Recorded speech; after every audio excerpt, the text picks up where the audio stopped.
second railway line in southwest China's Tibet Autonomous Region, an extension of the Qinghai-Tibet Railway, the world's highest, was officially put into use recently.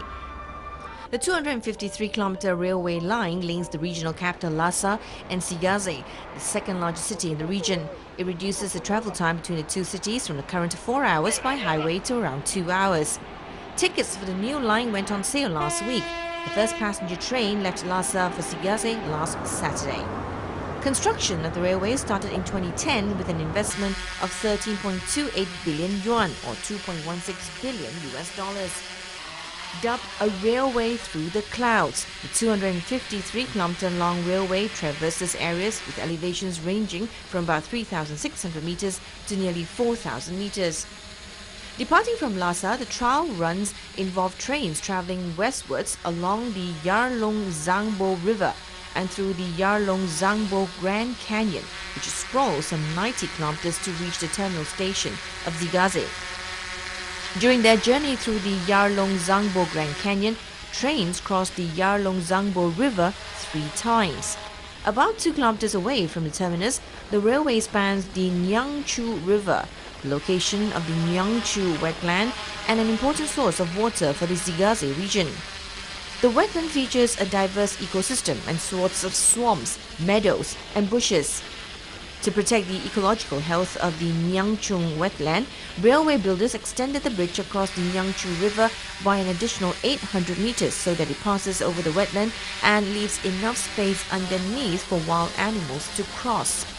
The 2-hour-long journey from Lhasa to Xigaze involves traveling through 29 tunnels and crossing 116 bridges that account for almost half of the railway's total length. An Olympic museum opened last Sunday in the Youth Olympics host city of Nanjing, capital of East China's Jiangsu province. Chinese Vice Premier Liu Yangdong and International Olympic Committee IOC President Thomas Bach attended the opening ceremony. The museum, which houses nearly 600 exhibits and some 400 photos related to sports and the Olympic movement, is now applying to join the International Olympic Museums Network.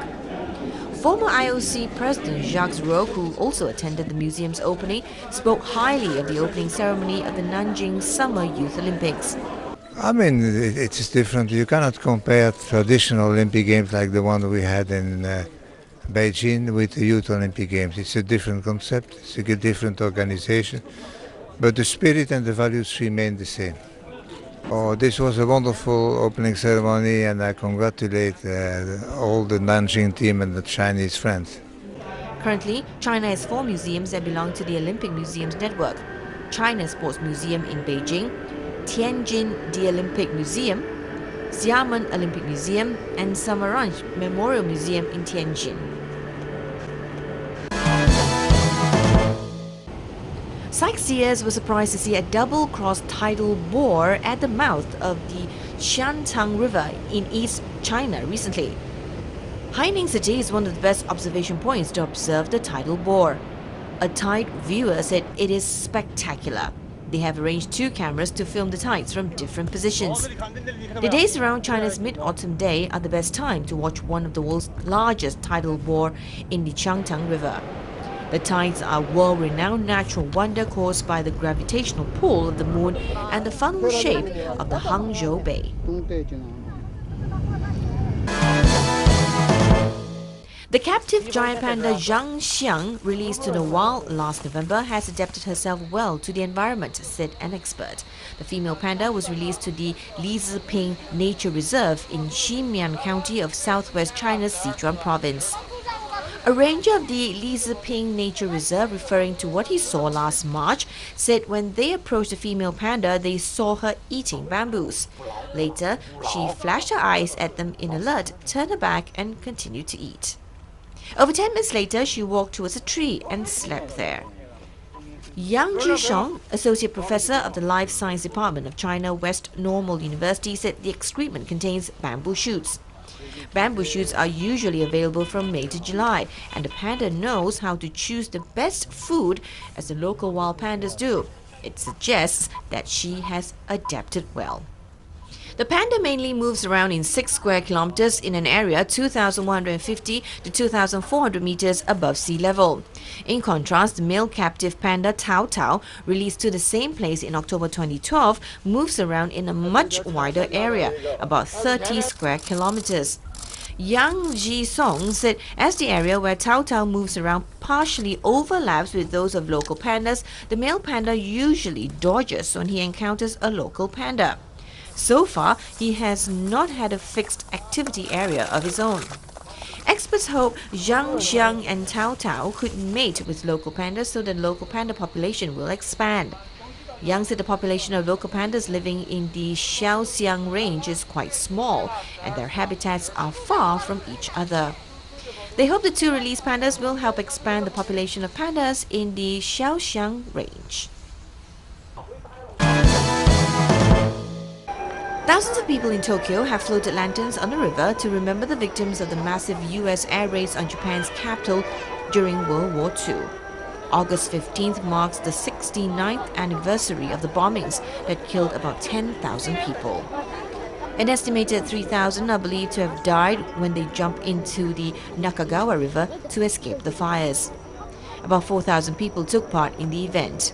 They offered silent prayers and floated traditional lanterns on the river to pray for the victims and wish for peace. A participant said he released his lantern while making a wish for peace. He said his mother and grandmother told him that they jumped into the river 69 years ago, but they survived. Another participant said it was a great opportunity to tell her children what happened here in 1945.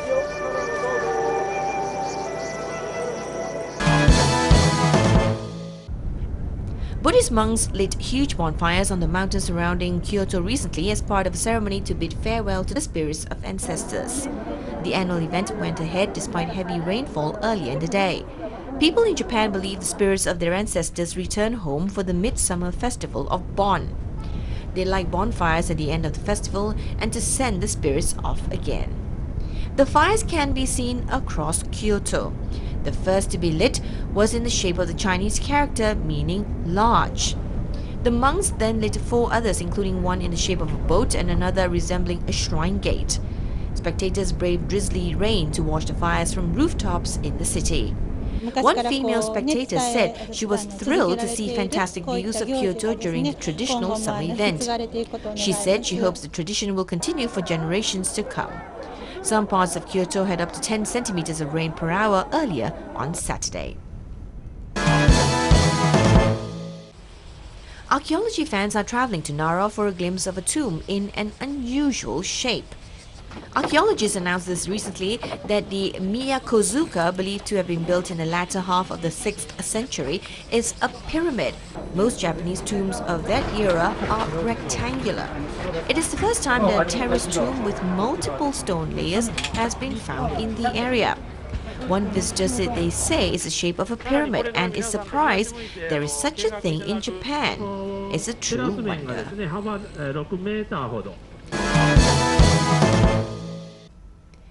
Iranian President Hassan Rouhani has inspected the Royan Stem Cell Research Center in Tehran, calling the center a major proof for the national motto that the Iranians are able to keep abreast of science and technology. He made the remarks during a meeting with researchers at the Royan Institute in Tehran last Saturday. Rouhani said that Iran will raise the banner of independence, progress and national might and will be a role model for the world, including regional countries. Undoubtedly, the basis for development is knowledge, research and technology. He stated that the country should use others' experiences to develop.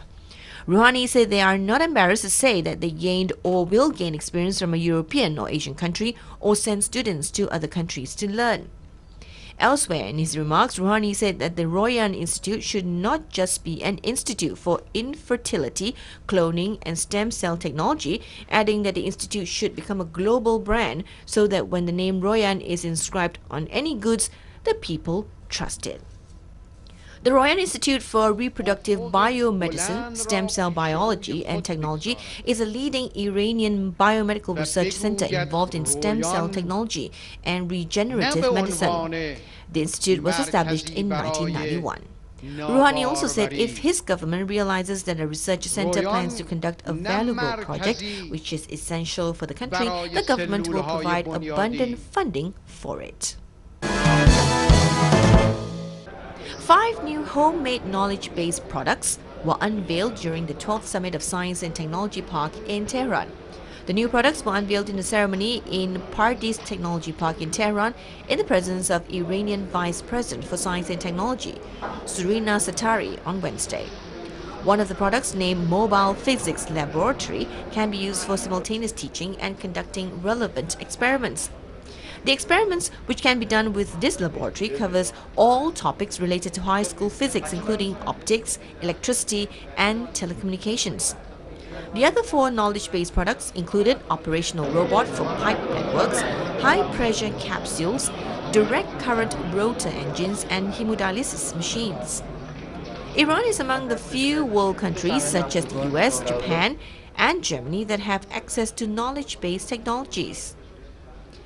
Iran has taken wide strides in science and technology, particularly in medical and medicinal fields, in recent years. Teenage Brazilian fans of K-pop have created their own music group inspired by Korean pop, attesting to the skyrocketing popularity of Korean music in Latin America. These girls practice their dance hard ahead of their debut. They are the members of the Brazilian girl group Lollipop and are to debut early next year. The girls' dreams are to publicize Brazilian pop music by combining singing and dancing, much like K-pop. A Lollipop member say they will succeed because they are original. Dance groups present a new genre in the Brazilian market where singing skills are considered very important. The first Brazilian pop group, Champs, which debuted back in May, gained high recognition and was even nominated for the Best Artist Award of 2014. Brazilian pop music artists wish to localize K-pop in Brazil by receiving choreographic training in Korea and using melodies composed by Korean songwriters. KBS's magazine K-Wave is now being published in Brazil as well. It features news about Korean stars and introduces stories of Brazilian fans. Macau celebrated the Hungry Ghost Festival over the weekend according to tradition. Worshippers burned incense and joss papers and prepared food offerings for the spirits of their ancestors. The 7th lunar month in the traditional Chinese calendar is called the Ghost Month. It is believed that on the first day of the month, the gates of hell are sprung open to allow ghosts and spirits access to the world of the living. And the spirits spend the month visiting their families, feasting and looking for victims. And on the 14th night of the month, worshippers celebrate the Ghost Festival. Some residents are following the tradition to pay respect to the spirits through burning offering papers, which is also commonly known in Chinese as ghost money. This Macau worshipper says it is a tradition. Everyone got used to it and they burn the offering papers every year. These are Chinese traditions, so they are doing it because they want to feel safe. The City Hall set up containers in the street so that worshippers could burn the paper offerings safely. It is more convenient and it is cleaner than before. The City Hall cleaned up 10 tons of offerings solely on the 14th night of the 7th month in 2013. And the Fire Services Bureau says a total of 33 fire accidents were recorded from the 1st to the 13th of the 7th month of this year as a result of burning paper offerings. Authorities say the fire accidents were caused mainly by neglect by the worshippers.